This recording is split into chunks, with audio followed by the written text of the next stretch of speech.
ቴሌግራም ላይ ሳይን አፕ ለማድረግ ስትሞክሩ ኤስኤምኤስ ፊ እየጠየቃችሁ ከሆነ ለመፍትሄው 4 መንገዶችን ልጠቁማችሁ። አንደኛ ቀድሞ የነበራችሁን የቴሌግራም አፕ ከፕሌይ ስቶር አውርዳችሁ የጫናችሁትን የቴሌግራም አፕ ሪሙቭ አድርጋችሁ ወይም አንኢንስቶል አድርጋችሁ ከራሱ ከቴሌግራም.org ድረገጽ ላይ ዳውንሎድ አድርጋችሁ መጫን አንደኛው መፍትሄ ሊሆን ይችላል። ይህ ካልተሳካ ሁለተኛው መፍትሄ አሁን ያላችሁን ሌተስት ቴሌግራም ቨርዥን ሪሙቭ አድርጋችሁ ወይም አንኢንስቶል አድርጋችሁ ኦልድ ቴሌግራም ቨርዥን ጭናችሁ ብትሞክሩ ሊሰራላችሁ ይችላል። ኦልድ ቴሌግራም ቨርዥን ከየት እናገኛለን ካላችሁ apkpure.com ላይ ወይም uptodown.com ላይ ወይም ደግሞ softonic.com የሚባለው ድረገጽ ላይ ልታገኙ ትችላላችሁ። ከነኚህ ሳይቶች ላይ ቴሌግራም 11.9.1 ወይም ደግሞ ቴሌግራም 11.8.1ን ዳውንሎድ አድርጋችሁ ብትጭኑ ወዲያውኑ ሊሰራላችሁ ይችላል። እንደሰራላችሁ ግን አፓችሁን ማዘመን እንዳትረሱ።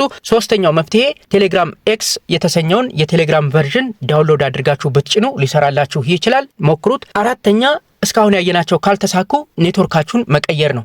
ዳታ ኔትወርክ እየተጠቀማችሁ ቢካላችሁ ወደ ዋይፋይ መሄድ፣ ዋይፋይ እየተጠቀማችሁ ቢካላችሁ ወደ ዳታ ኔትወርክ መሄድ መፍትሄ ሊሆን ይችላል። ሞክሩት። ሙሉ ቪዲዮውን ማግኘት ከፈለጋችሁ ሊንኩን ዲስክሪፕሽን ላይ አስቀምጥንላችኋል።